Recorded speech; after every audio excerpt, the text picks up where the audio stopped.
আপনি কি জানেন ইরানের এক ফোঁটা ইউরেনিয়াম পরিশোধনের খবরে যেমন বিশ্ব থমকে যায়, তেমনি ট্রাম্পের ঘুমও হারাম হয়ে যায়। কিন্তু এর পেছনে আছে এক ভিন্ন গল্প।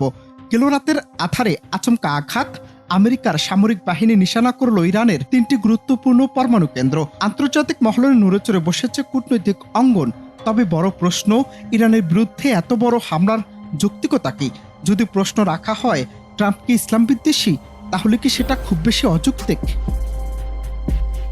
বাস্তবতা কি বলছে? আমরা এখনো নিশ্চিত নই ইরান সত্যি পরমাণু বোমা তৈরি করেছে কিনা। বরং ইরান বারবার বলেছে তাদের পরমাণু প্রকল্প সম্পূর্ণ বেসামরিক। আন্তর্জাতিক সংস্থা IAEA এর কাছে উন্মুক্ত এই প্রকল্পে বারবার ইন্সপেকশন হয়েছে।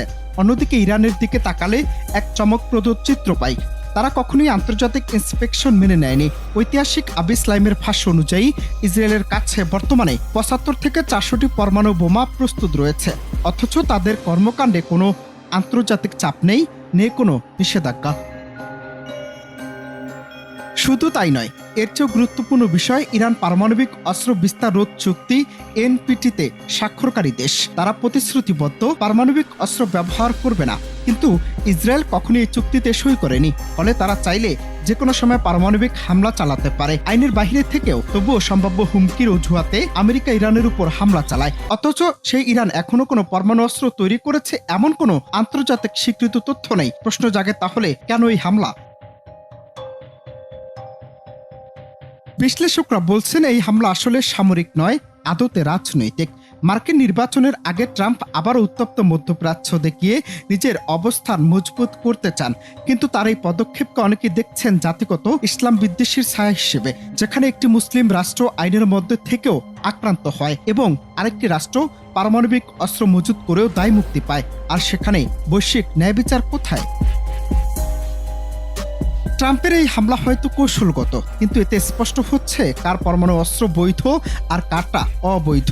সেটাও যেন এখন ধর্ম, জাতি আর রাজনীতির রঙে নির্ধারিত হচ্ছে। ট্রাম্পের এমন কর্মকাণ্ডে প্রমাণ কি হয়ে গেল মার্কিন প্রেসিডেন্টের বাহিরের রূপ মানবতা সজ্জিত থাকলেও আদতে ট্রাম্প নিজে একজন মানবতা বিরোধী এবং ইসলাম বিদ্বেষী?